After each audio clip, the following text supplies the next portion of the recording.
Welcome to Season 3 of DTBY's Community Podcast, hosted by the CYC. We are a movement dedicated to inspiring, mentoring, and building the leadership qualities of tomorrow's leaders. This season, we are connecting youth to professionals, mentors, and community leaders who possess specialized knowledge and experience in areas relevant to youth resilience and safety. By leveraging the expertise of these individuals, we hope to empower youth with information and insights that are vital for their well-being and security. Before we introduce this episode's guest, we would first like to offer a land acknowledgement.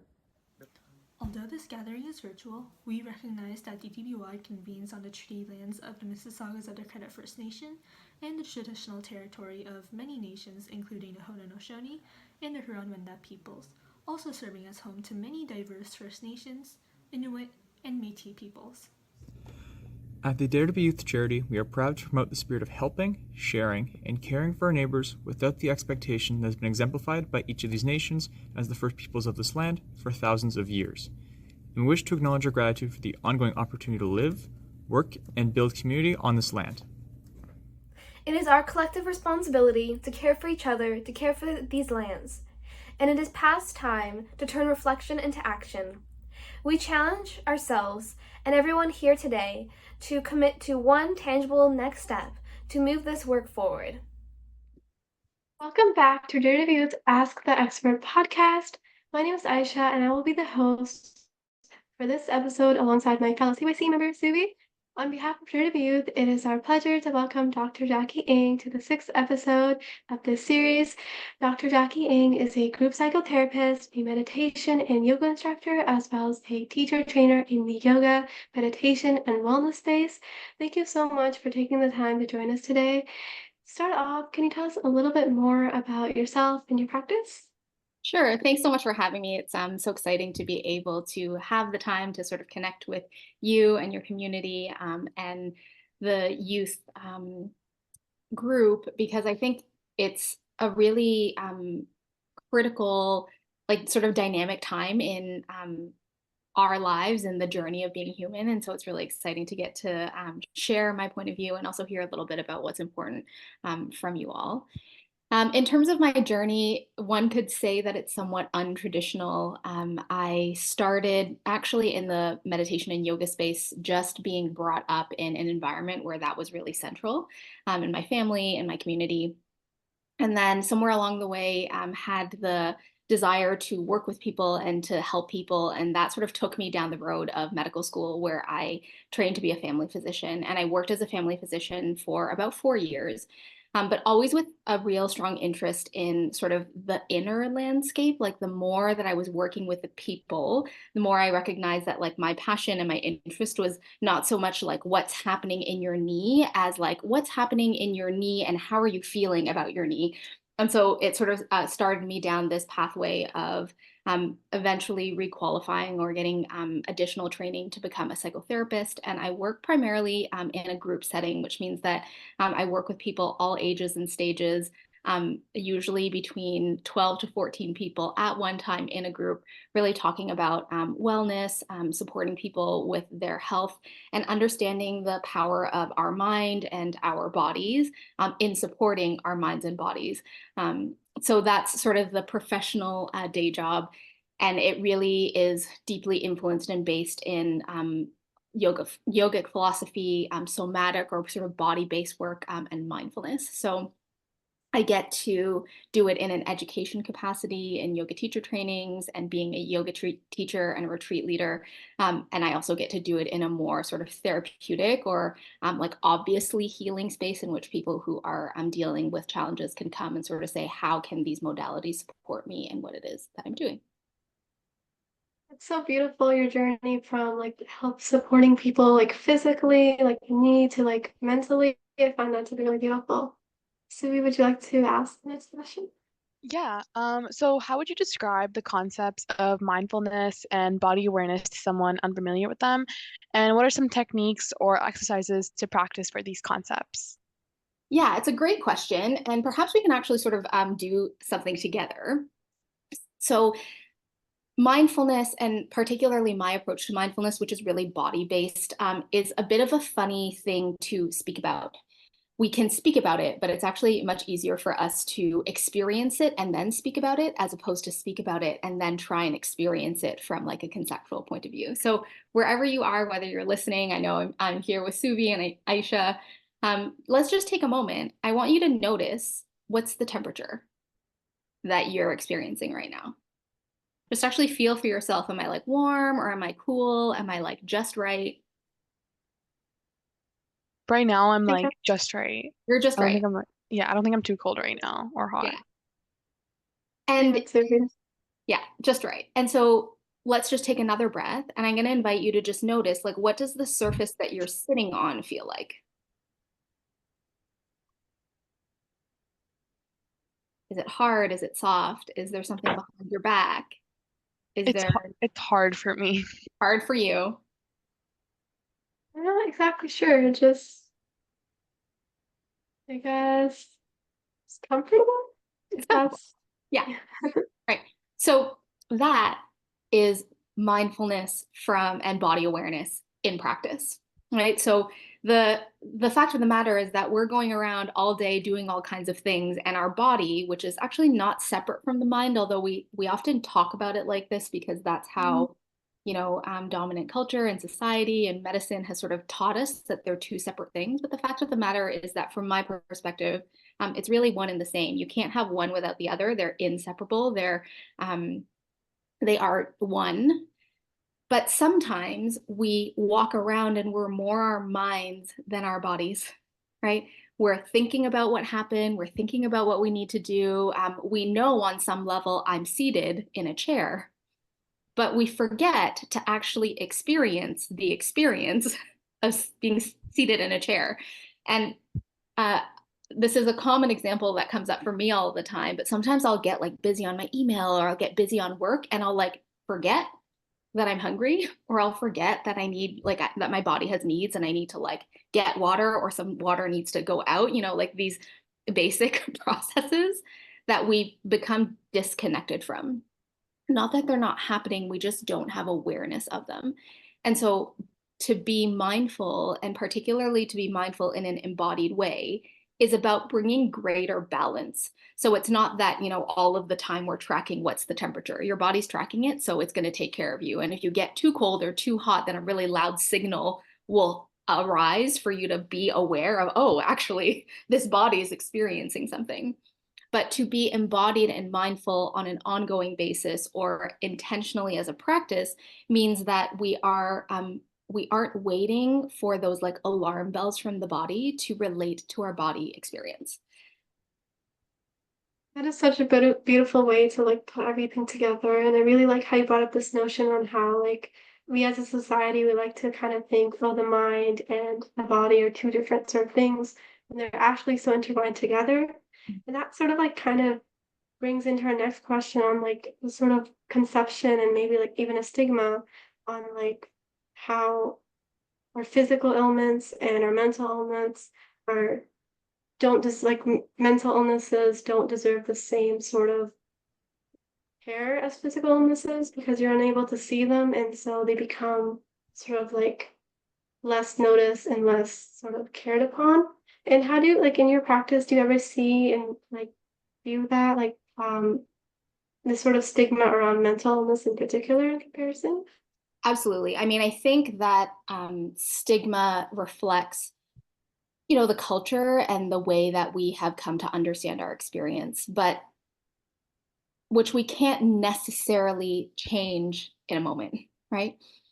From my perspective, the way that we can create our own sort of inner culture is to just notice when we are splitting the two apart, right? So it's kind of it's kind of a funny thing, especially, you know, my background is in medicine, and so I spent so much of my training hearing this idea, right? In medical school, they're like the two are interrelated. Sometimes the cause is mental, sometimes the cause is physical, sometimes the cause is hormonal. It's and so on and so forth. So you know that they're intertwined, but we think of them as separate. And whenever we start to separate things, what the mind does in order to make sense of things, it starts to create a hierarchy. It's actually really hard for the mind to hold a whole bunch of things all together sort of evenly. the mind naturally wants to sort and sequence and analyze and make sense of.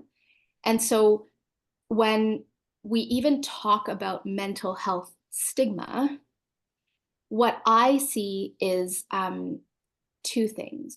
One is that people have a different hierarchy, and I don't want to speak for every single human being. Everybody's hierarchy is a little bit different. But I believe that sort of unwinding the stigma begins with noticing when you're adopting that belief system or that idea of or way of understanding yourself that doesn't actually reflect what you actually believe. And so words are really powerful when this happens. Words can help us reveal, what's that hierarchy or what's that judgment or what's that criticism that I have inside of myself that might be reflected outwardly, but I can choose that in my own inner environment, in my own self, that, oh, I see that thought is coming up automatically, but it's not actually something that I'm going to choose to follow, if that makes sense. Right. And so mental health stigma for me is what I witness and what I see all of the time when I was a family physician, and now when I'm a psychotherapist, when I'm in like yoga spaces and meditation spaces, which all have their own little dominant culture and belief system, is I just notice this thing where people separate the mind and the body. And then there's a little bit of a hierarchy in terms of, which one's more important. And then also, which one can we address? Like, which one needs fixing if there's a problem or if things aren't going well? Which one do we deal with first? And increasingly, more and more, I'm recognizing that it really is more like this. It really is intertwined. And as you work with the body, it impacts the mind. And as you work with the mind, it impacts the body. You really can't separate it. But stigma for me, and you can tell me if this is actually what you see in your environment with your peers and your communities, mental health stigma is the idea that, we have less power when it comes to our mental health, one, and two, that it somehow is less real than something that's physical. And so ending the stigma for me is about noticing when you are having those thoughts inside of yourself about yourself or about a friend or a peer. And it's hard not to have those thoughts because those are the thoughts that are sort of being broadcasted through our language all the time. I was gonna say, like, I really love how you talked about like the separation that people do because I feel like that's so true. And I don't sometimes you don't even notice it, like that you're doing that, and then you have the hierarchy in your mind, like that all makes so much sense. And about how people think that sometimes like mental health isn't as important as like physical health, but I think that it's really important that we like start to change our views on that. But I really loved like how you talked about the hierarchy, especially because I feel like I can resonate with that as well. Yeah. And also, when this sort of belief system and these hierarchies, I definitely think that they're influenced by outside sources, like the people that we hang out in, like institutions, like our school environments. And to sort of like add on to that, how do you think that these like educational institutions can better and address like this mental health stigma instead of like perpetuating these harmful sort of belief systems?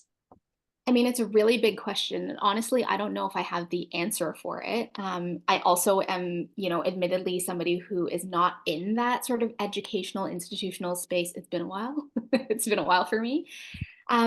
That said, I think the key from my perspective, which is the only perspective that I can speak from, is twofold. One is, I think, from an institutional point of view, I think providing support it needs to be the priority. Again, that's totally biased in my role as a therapist. It's like offering people support to navigate the challenges that they're having, whether that's a physical challenge or a mental challenge. And I think the reason we talk about the need for more mental health support is because there's the illusion that we've taken care of physical health support, which if you really look super closely at the way that our institutions are built, I would argue we haven't gotten it completely done, right? And so the idea is for institutions to be offering support to people who are seeking support and or looking at how the structures of scheduling and number of people and demands and those kinds of things are setting people up for success in terms of their well-being. And what's really hard from an institutional level, and part of the reason why I chose eventually to sort of walk away from an institutional environment is the fact that we are all so uniquely different in our needs and what supports us, in what helps us, in what brings us to thrive, that, frameworks or like a mental health plan or a physical health plan at some point isn't enough, right? And so it would be really lovely if we were supported in our structures and our businesses and our institutions and our culture to be able to recognize the unique needs of each unique person, as well as sort of the basic needs that are required for us to be well and for us to thrive. I don't know if that's answered the question, actually. It was a really beautiful way to put it. I really liked how you talked about, like, even on the institutional level, that there are definitely changes that we can make to this, like, one size fits all approach, and like moving away from that. On a more individual level, how do you believe that we can like train young people to be more empathetic and effective, like peer supporters, and kind of again shift away from this harmful stigma and like ideology that mental health isn't as important as physical health? Yeah, so I mean, we talked a little bit about examining your own inner hierarchies and sort of calling yourself in when you've adopted something that you're like, actually, that doesn't align with my values and my belief system. I think there's a really big shift that I'm seeing with the younger generation, which I really want to honor, which is that what I observe and what I have been learning from my like younger students and my younger clients and my younger trainees is that we are learning that to support one another, we need to be present and we need to honor each other before we can get to the problem solving, right? So in terms of being a support system, being a coach, being a mentor, being effective, I really think that the first step, and arguably perhaps the most important step, is about learning how to sit with and connect to and honor the person that you're with. All right. So especially if we're looking at empathetic, I think I heard you use that word. What it means is being able to be present with the person that you're with and notice how they are experiencing something that is similar to something that you've experienced. So that like sort of making common, that sort of understanding, right? Oh, I get it. I'm not you, and I don't necessarily have the same job or context or situation as you, but there's something about what you're saying that I, as a human being, can recognize. That would be the first step.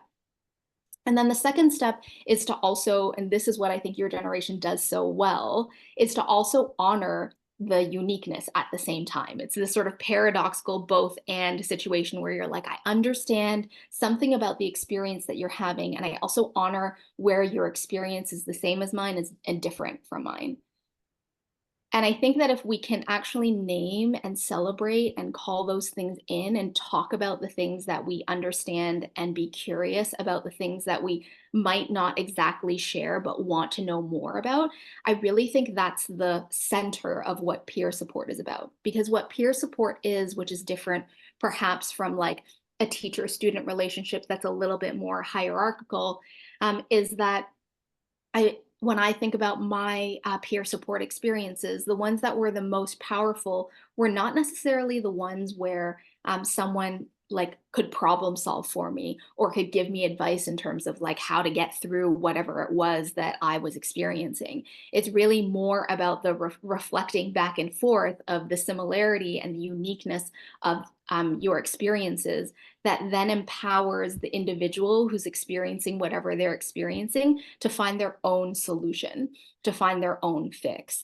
And so I think moving away from thinking about support as problem solving is a shift that, at least in my years of doing the work that I've done, like more and more, I'm really recognizing like I'm not the expert. I'm absolutely not the expert. I might have like little pieces of things, but it's actually about centering the the person, the individual, as the expert of their own experience, and being able to reflect back, here's what I heard, here's what I'm hearing, or this is what I'm curious about, so that we can sort of uncover the expert, as opposed to feeling like we need to fix problems.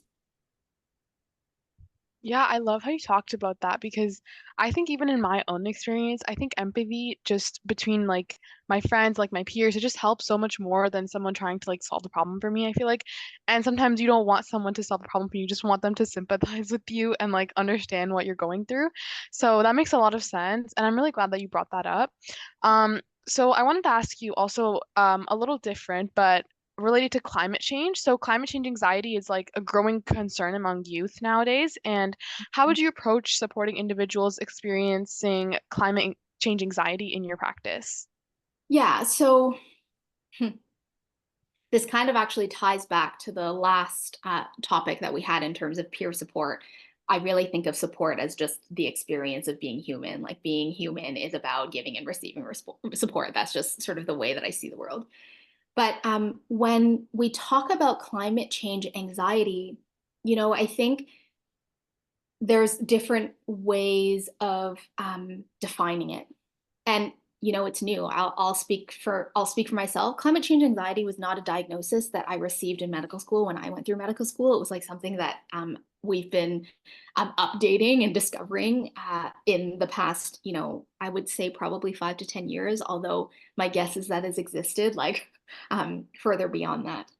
And I remember I went to a seminar and the speaker sort of said, okay, is climate change anxiety like a diagnosis? Like, is it something, is it a label that says there's something wrong with the individual who's experiencing the anxiety? Or is climate change anxiety actually a very normal response to the state of the world? Right? I don't actually have the answer, but I want to like put that forward. So we'll call it climate change anxiety just to be consistent, right? I fall on the side of it's probably a normal reaction to the state of the world, right? But depending on how big the anxiety is, right? Depending on how much it's impacting one's ability to sort of be in the world and experience the world and experience themselves, I think that there is a key question that can be asked, and that's a question that you can ask the person who you're interfacing with, who's experiencing the anxiety, or it's something that you can ask yourself within if you are experiencing anxiety about the climate. And the question is, all right, in this moment, in response to the way that I feel when I consider the state of our world, the state of the environment, the state of so on and so forth, is what I need right now to help or to be hugged? To help or to hug? So if you're offering this to like a peer, then you might be asking the question out loud, some version of, okay, so I hear that you're struggling, you're having some very real and valid feelings about the uncertainty of the state of our world. In this moment, do you need to be helped in terms of problem solving, right? Or thinking about something that you can do to feel a sense of agency, to feel a sense of activism in the world? Or is what you need right now that like human empathy of like a hug? Do you need me to be with you in the experience of like, oh my God, what's going to happen, right? When we look at the actual like treatment research around climate change anxiety, what was so fascinating to me when I was learning about this was the teaching that the primary treatment, right? So this is problem solving. The primary treatment for climate change anxiety is for folks to go out and be in nature, right? So there was this physician who had these prescription pads, and I don't have one anymore, but they were handing them out at the conference. And it was like, it had like, okay, this is your dose and this is your frequency. So how long are you going to spend in nature? What form of nature connection are you going to do? And for how long are you going to do it? And it was obviously stuck in my mind because it was like cute and catchy and I really loved it. And at that time we were prescribing like nature connection to like anybody and everybody, because really anybody and everybody could benefit from this. This is, I believe, if there is a one size fits all connection to our natural world, arguably might be the one, right? But more importantly, most importantly, perhaps, is that I believe that that works because if you have anxiety about what's going to happen in the world, thinking about how you can change the world or how you can impact that trajectory can be really helpful, right? And it's not, again, to diminish problem solving. It's not to diminish activism. But it is to recognize that climate change anxiety and climate change activism takes place in the future. Right? It's not actually happening in the here and now, right? Climate change is happening, yes. But the fear and the anxiety and the worry that we have about what's going to happen if, that's very much future oriented. And if you love and care and have a connection to the environment, what's actually going to help support you in your activism, in your engagement, in your problem solving, is to fill your cup by appreciating nature as it is right now, which of course it's not perfect, but in this moment, there are parts of our experience of the earth that are okay enough that we can receive from them, right? And so it's this dance around saying, if I'm always living the virtual reality of the future, am I missing what's available here? And is my love and my care of nature and our earth and our environment, am I a little bit further away from that because I've fallen into the planning, the thinking about it, and missed the nature that is present, right? The part of our experience that isn't perfect, but is okay enough. And that's the prescription, right? Is like, go and be in nature, whatever your form is, for whatever dose or frequency you need in order to experience the parts of nature and the environment that are good and whole enough for now. Right? And my guess is that that will in and of itself inspire and inspire a greater awareness of like what part and what piece of climate change matters to you, right? Because we don't have to fix it all. It's just those little tiny steps in the places where we can have influence, which often is local and personal, and both individual, but also communal when we think about community like this, as opposed to, how are we going to shift the trajectory of this whole entire world, which has so many interacting pieces that no single brain, I believe, can hold it all together.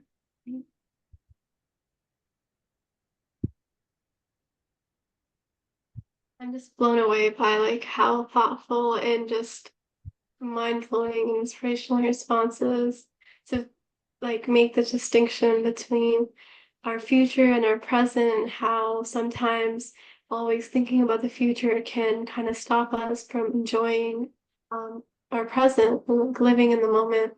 And really liked how like this prescription sort of like going into nature is something that we can all for the most part tangibly do, just to take that step outside and kind of like breathe in and out, and all those kind of like worrisome for a lot of my peers to think about the future, to think about rising temperatures, and just kind of like stay grounded in the moment for a little bit. I just found that to be so inspiring, and I think a lot of us are trying to look out for like these big solutions and not kind of like forget what's right in front of us, what most of us can do. So I really like how you brought up. Huh?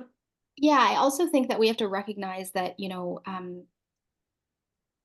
especially when you're a young person, life is always asking you to be a little bit in the future, right? I have a dear friend of mine who I teach with, and she is 70, she's going to turn 75 this year. And she's always looking in the opposite direction. She's always reflecting on the past. And I think part of it is about sort of having balance, right? That we have these like seasons, we have a momentum, and certainly like you put me in a seminar room and you put my student hat on and I'm suddenly so future oriented. I'm just like all over there and not over here. And my dear 75-year-old friend, I'm always like dragging her into the here and trying to drag her a little bit into the future. So it really is about sort of that balance piece. And so like be engaged and enthusiastic about like changing the world and you making your mark on the world and like how you want to move forward. And if you're always over there, how are you filling your cup? And can you fill your cup in the present as opposed to filling your cup only through hopes and dreams, which are sort of future currency? You can't actually get full on hopes and dreams in the same way that you can get full on the present moment, right? And this again, I see the world through the lens of mindfulness, and that's very much a mindfulness teaching, is like, if you're only in the future, you'll always be hungry, because the thought of, the thought of your favorite meal and the actual eating of your favorite meal, like two very different things, right?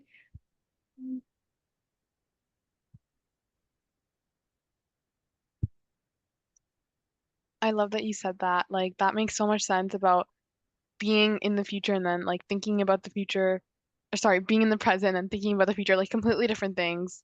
And that brings me to my next question, which is once we return to school, um, do you have any tips that students can employ to manage their stress and anxiety in the new school year? Yeah, I mean, I think that the key is knowing what fills your cup, right? Is knowing, what supports you, what nurtures you, and making sure that that becomes a non-negotiable. And so, nature is a universal prescription. Sleep is also a universal prescription. Being connected to people, places, environments that make you feel like yourself, that's also, for me, a universal prescription.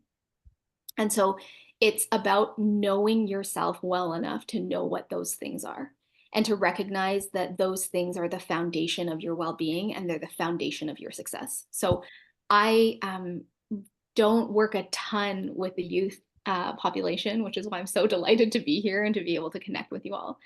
But what I can say from my perspective is that I meet people after they've been going really hard to achieve their goals and their dreams and to be really successful and to tick all of the boxes that they think they need to tick in order to like do well. I see them on the other side of that. And I often see people who have achieved and succeeded and performed at the expense of those things: the sleep, the nature, the things that fill their cup, the honoring and the seeking out of and the nurturing of environments and communities and spaces where they're allowed to just be themselves as they are. Right? And so, that ignoring all those things, sure. The reason why so many people do it is because it's really effective in the short term. But at some point, the youthful vigor does run out. And at some point, this body will run out of the resources to do that. And in the same way that we would never expect a car where the oil light is flashing or when the gas tank is getting empty to just kind of keep pushing the car. Now we're far more resilient and we have these like gas tank upon gas tank, hidden gas tank upon hidden gas tank that we can pull on. But would you just keep driving your car on empty? And then would you like champion the person for ignoring the oil light or ignoring the like empty thing and like waiting until the very, very last minute to get to the gas station? No, right? So we have to call ourselves in when we're doing that for ourselves, when we're wearing that like a badge of honor in terms of like, here's how little I need in order to achieve the success that I've defined for myself, that you've hopefully defined for yourself, right? The success that you've defined for yourself. So in summary, know if the success that you're seeking is actually success that you want. Like, is it self-defined? Is it self-driven? Or is it coming from, we don't know, but it doesn't actually reflect your own hopes, dreams, goals, and potentials?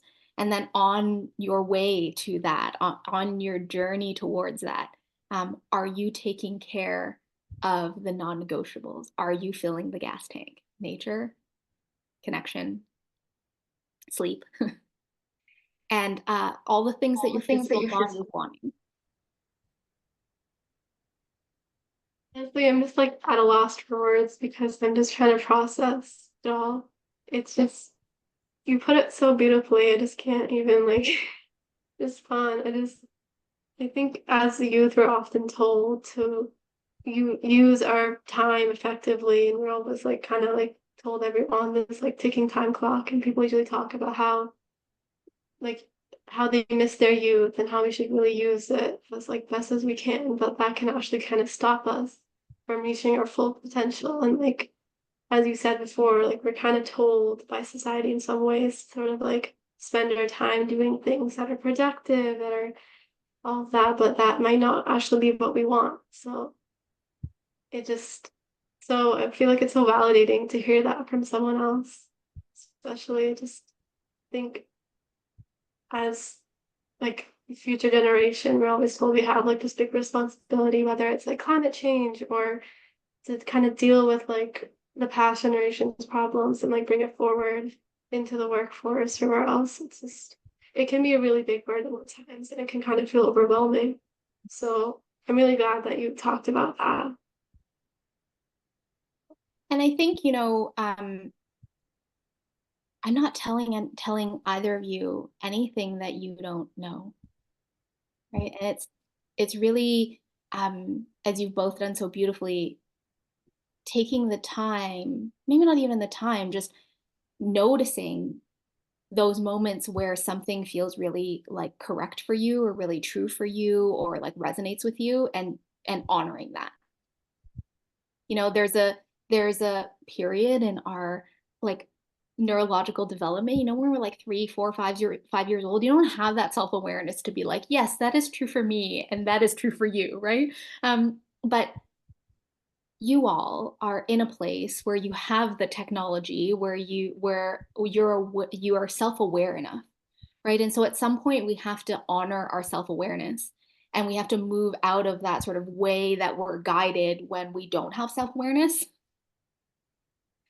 And that's why I said it's such a critical time to be alive. It's such a critical time for you to take the space to start to listen to that voice inside that says, oh my God, that makes sense to me, and learn how to honor that, right? And of course, all of the hopes and dreams and aspirations, but just checking, are those mine?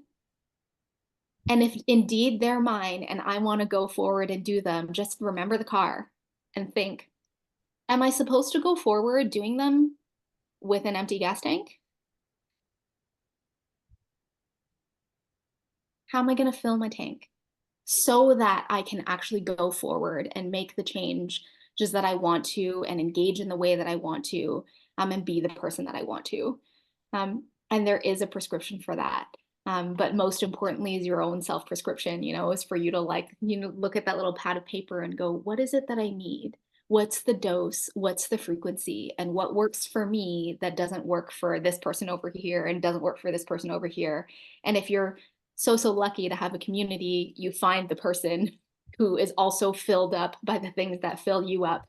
And then you go forth and fill each other up together, if community is your jam. And if community is not your jam, then honoring, okay, here are the things that fill me up. For one person, it's community. For one person, it's not. For one person, it's this form of nature. For one person, it's not. And so really honoring that, and really listening inwards for that part of you that knows the answer, and to be with each other in a way where you start to witness each other finding your own answers, as I think your generation does so beautifully, as I think you're all doing so beautifully. So keep doing what you're doing, honor what's true for you. And I'm so grateful for the opportunity to chat with you all and to share in your experience. Wow, thank you so much. That was so insightful, like mic drop. Wow. And so that concludes this episode of DTBY's Ask the Expert podcast. And on behalf of everyone at DTBY, thank you for joining us today to discuss and share strategies for tackling the most common mental health challenges facing young people today. Thank you to everyone who tuned into this episode. Hopefully you found the insights Dr. Jackie Ang shared with us to be helpful and eye-opening. And you can follow us on social media to stay up to date when the new episodes drop at DTBY Halton and at CYC for Change.